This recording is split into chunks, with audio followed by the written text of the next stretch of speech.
Hello viewers, আসসালামু আলাইকুম। আজকে তোমাদের সামনে নিয়ে আসছি নবম-দশম শ্রেণীর পদার্থবিজ্ঞানের দ্বিতীয় অধ্যায় গতি নিয়ে। গতির কিছু সূত্র রয়েছে, এই সূত্রগুলো আজকে আমরা প্রতিপাদন করব। এক সূত্র থেকে আরেক সূত্রতে কিভাবে কনভার্ট করা যায় সেটা নিয়ে আজকে আমাদের মূল আলোচনা। ওকে, আমরা প্রথম সূত্রটা নিয়ে আলোচনা করি। 1 নম্বর সূত্রটা হলো v is equal you plus at. এখানে ভি হলো শেষ বেগ, ইউ আদি বেগ, আর এটি হলো ত্বরণ এবং সময়। এখানে ভি ইউ এখানে কি আছে, এখানে পজিটিভ আছে, এই পাশে প্রক্ষান্তর করলে নেগেটিভ হয়ে যাবে, নেগেটিভ সমান এটি। এখন আমরা পরিপূর্ণভাবে প্রক্ষান্তর করব। এটিটা বাম পাশে নিয়ে যাব এবং ভি মাইনাস ইউটা ডান পাশে নিয়ে যাব। তারপর এখানে দেখতে পাচ্ছ গুণ আকারে আছে, তাহলে আমরা এই এটা বাম পাশে রাখবো, ডান পাশে নিয়ে যাব টিটা, টি এখানে গুণ আছে, এই পাশে গেলে কি হয়ে যাবে, ভাগ হয়ে যাবে। অতএব V minus U divided by T, এটা হলো ত্বরণের সূত্র। তাহলে আমরা বেগের সূত্র থেকে ত্বরণের সূত্র সহজে কনভার্ট করে ফেললাম। ওকে, 2 নম্বর সূত্রটা দেখি। 2 নম্বর সূত্রটা হলো এস, এটা হলো সরণের সূত্র। S is equal UT plus half, লিখে নিচ্ছি, যদি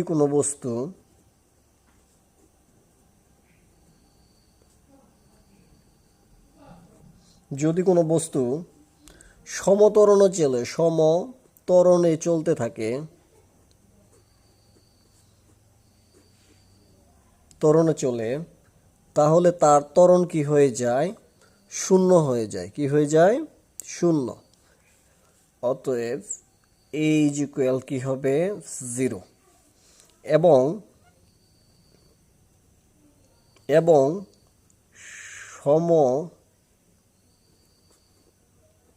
ত্বরণে চললে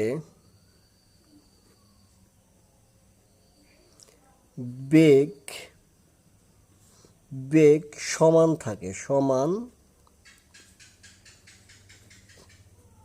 থাকে, অর্থাৎ আদিবেগ ইজ ইকুয়াল শেষ বেগ,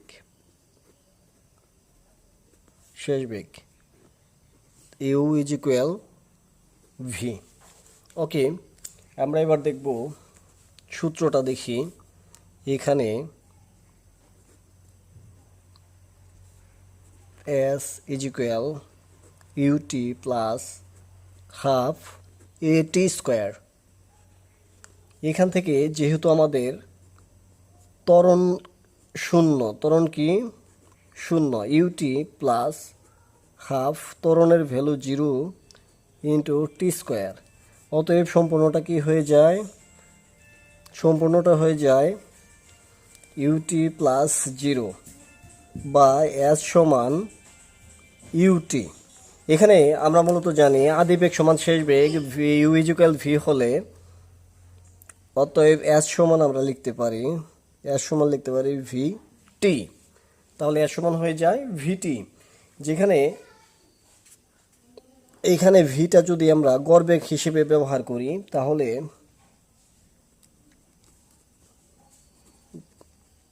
গড়বেগ কত হবে, গড়বেগ হবে আদিবেগ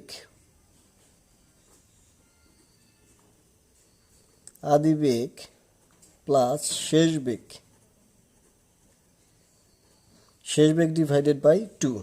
তাহলে এস ইজ ইকুয়াল কি হয়ে যায়, অতএব এস ইজ ইকুয়াল ভি এর পরিবর্তে আমরা কি লিখব, গড়বেগ। ভি এর পরিবর্তে যদি লিখি, তাহলে ভি এর পরিবর্তে লিখব u plus V divided by 2, আর এই যে এখানে টিটা আছে, এই টিটা গুণ আকারে হয়ে যাবে। ওকে, তাহলে S is equal you plus V divided by 2 into T. তাহলে আমরা এবার তৃতীয় সূত্রটি নিয়ে আলোচনা করব। V is equal you plus A T. এখন এটাকে আমরা বর্গ করব। ভি স্কোয়ার সমান U plus A T whole square, উভয় পক্ষে কি করে, বর্গ করে। ওকে, তাহলে এটাকে যদি আমরা ভাঙাই নিই, বা ভি স্কোয়ার সমান ইউ স্কোয়ার প্লাস এখানে দেখেন 2a ইন্টু ইউটি আলাদা করে নিলাম প্লাস এ স্কোয়ার টি স্কোয়ার। ওকে, এবার দেখি আমরা এখান থেকে ভি স্কোয়ার সমান ইউ স্কোয়ার, এখান থেকে আমরা যদি 2a কমন নিয়ে নিই, 2a কমন নিয়ে নিলাম, তাহলে এখানে থাকলো ইউটি প্লাস এখান থেকে a কমন চলে গেছে, আবার এখানে কি আছে 2 কমন চলে গেছে, 2 কমন চলে গেলে নিচে কি হয়ে যাবে 2 হয়ে যাবে, তাহলে কি হবে 2 হবে। একটা a কমন চলে গেছে a টি স্কোয়ার, তাই না?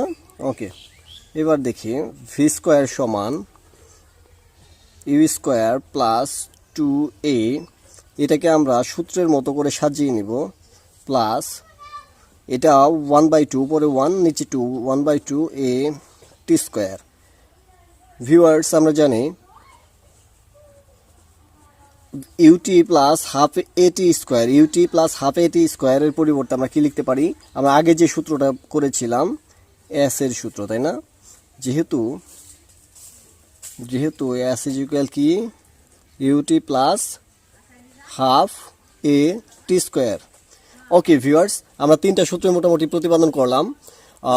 এই সূত্রগুলা খুব সুন্দর করে যদি একবার করে করা যায় তাহলে ইনশাল্লাহ আশা করা যায় যে সবগুলো সূত্র একেবারে ক্লিয়ার হয়ে যাবে। ওকে ভিউয়ার্স, ভিডিওটি যদি ভালো লেগে থাকে অবশ্যই একটি লাইক, শেয়ার অ্যান্ড কমেন্টস করবেন এবং আমার চ্যানেলটি সাবস্ক্রাইব করে রাখবেন।